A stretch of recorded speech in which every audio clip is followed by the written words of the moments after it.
I read an article the other day that said 20% of Australians suffer from anxiety.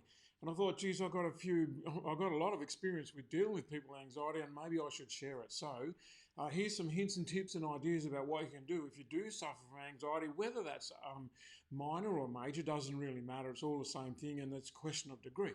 So, here's the problem: anxiety is actually a version of fear. So the bottom line emotion is emotion of something that we need to be aware of, that we need to be cutting off or stopping or making sure it doesn't happen. So anxiety masquerades as a protector. It tells you that if you get anxious about something, you'll see a disaster likely to happen and you'll be able to cut it off at the pass, that you'll be able to take actions which cut off possible disasters.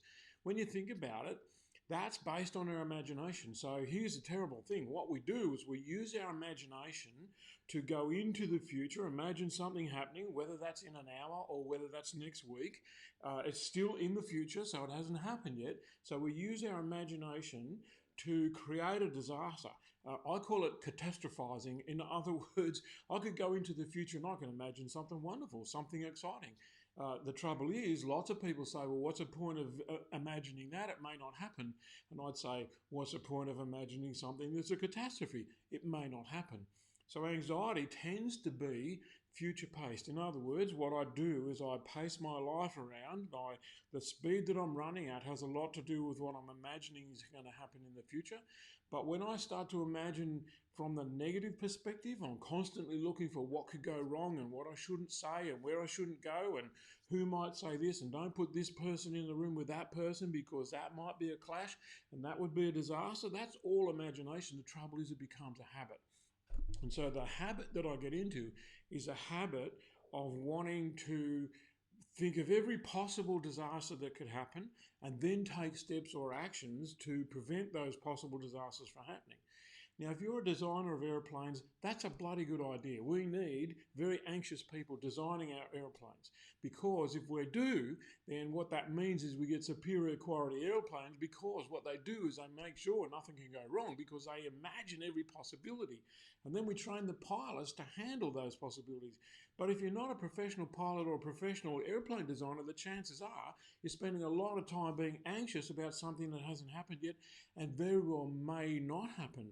Mark Twain was famous for saying, I've had lifetimes of troubles and worries, most of which never happened. So when we look at it, when anxiety, because it's a habit, in other words, anything that's a habit happens automatically and it's running before you know that it's running. So as that shows up, then we start to think it's part of the way that I am. We don't recognize this is just actually a bad mental habit. We could easily reverse it, and I'll give you some hints and tips about how to do that. But if you don't think about it, if you don't become consciously aware of what's going on, instead of calling it a habit, you say it's just the way I am. I'm naturally anxious. And I would say that isn't true. It's the way that you've been trained. Well, what happens when the habit's allowed to run for long enough is the anxiety becomes chronic. Now, chronic anxiety, in other words, is sort of there constantly. You find that, someone's only got to beep the horn and your heart skips a few beats, or, you hear a baby crying and something goes on in your body and you react to that. Then what chronic anxiety does is it creates paralysis. Like I said before, anxiety is a version of fear. And so what fear does is it sneaks up close to you as if it's a friend, as if it's trying to protect you. And in some cases it does. But what it says is stop. Don't go anywhere. Don't do anything. Stay still because it's dangerous out there. You could get in massive trouble. Stay back here with me where it's safe. So the message of fear is don't do anything. Well, that creates paralysis. It creates all sorts of other weird things that go on around it as well. But that whole concept of paralysis, if you're saying, what does that show up like? Well, it shows up as procrastination. It shows up as I haven't done the thing that I wanted to do and I can't tell you why. Except that when I think about doing it, I get a bit anxious. And so to make the anxiety go away, I'll stop thinking about doing it and say, I'll do it later. And the anxiety subsides and I'm okay. Really, what we're doing there is we're getting the feeling that's ugly and difficult to deal with and pushing it down by changing what we're going to do rather than saying, okay, I need to grow and become bigger than this. We allow the emotion to run us. And so our emotions run us and then things go haywire. There are all sorts of other things that turn up with anxiety or as a consequence of anxiety. Insomnia is probably one of the most common side benefits of anxiety, is because when your brain's amped up all day looking out for what could go wrong, it's difficult to amp it back down again to go to sleep. We get hypertension, which can show up as, high blood pressure, things going wrong in your system, inability to relax, inability to sit and be comfortable. And probably the main one is the desire to establish control. So if you reckon you've got a bit of control freak in you, it's probably propelled by anxiety, because the thinking simply says, well, all of these things that could go wrong, if I could get them under control, I could prevent them from going wrong.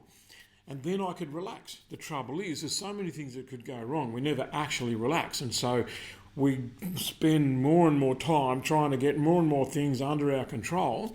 We become known as a control freak, so people start to work against that, actively undermine it or wood-ant it or white-ant it, and the sense of control never actually turns up. So the relaxation that it would theoretically create never turns up as well.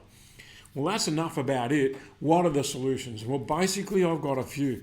All of these things won't work for all people, but you'll find something on this list that will work for you. So, number one, but not necessarily the most important thing, is to say to yourself, am I okay? Right now, at this point in my life, in this moment, right here, right now, am I okay? Am I safe? Is there enough air? Is there enough water? Is there enough food? Are there people outside with machine guns? Am I okay? 99.9% of the time, the answer is yes, you're okay. So you can just stop worrying about whether you're okay or not. So for some people, it's called a pattern break. Anthony Robbins is famous for saying a pattern break stops the brain from running along a normal pathway, which I'm saying in this case is a habit.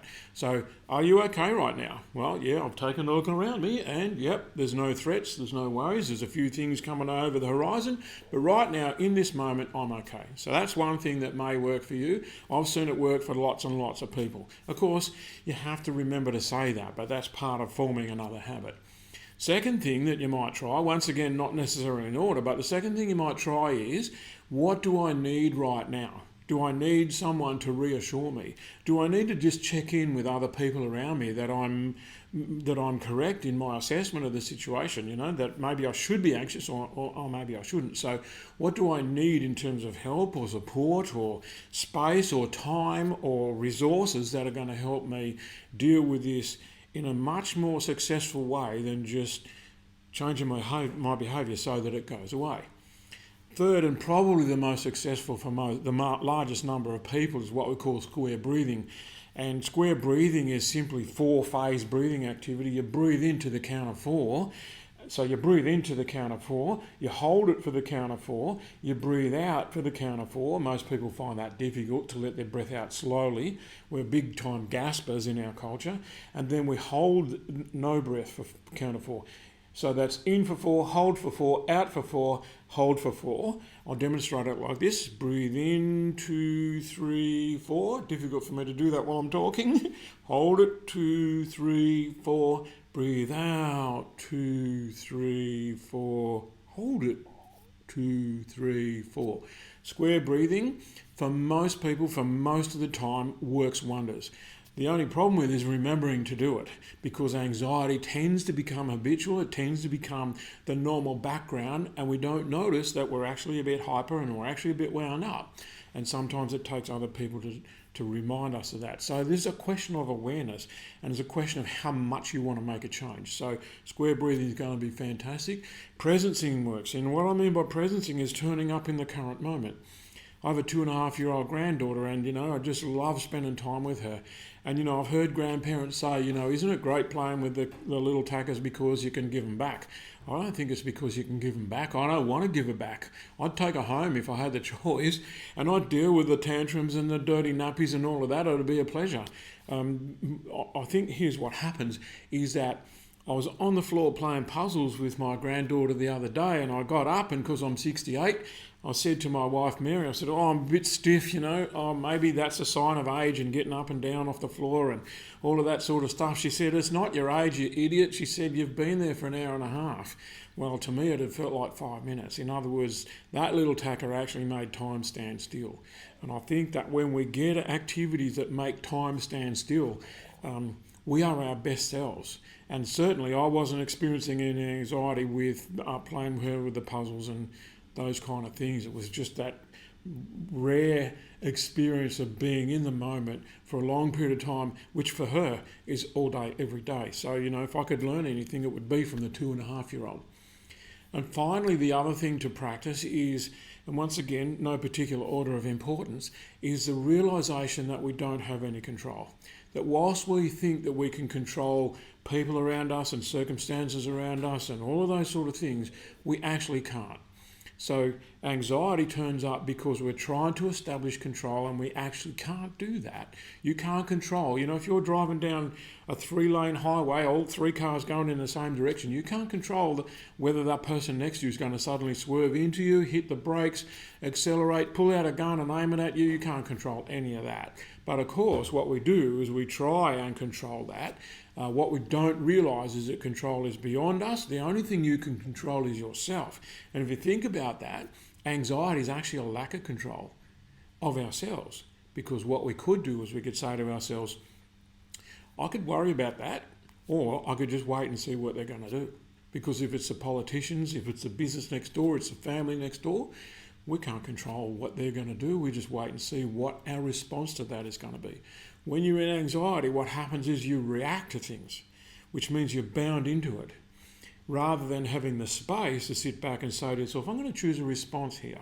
And the response might be to just leave it alone and not step into the anxiety as it is. So let me just go through those things again. There's 5 or 6 of them. Are you okay right now? What do you need right now in terms of support or help? Do the square breathing. Get yourself into the present moment by thinking about what you could do that's actually right here, right now, and realize that control is an illusion. Try those things. Let me know how it goes.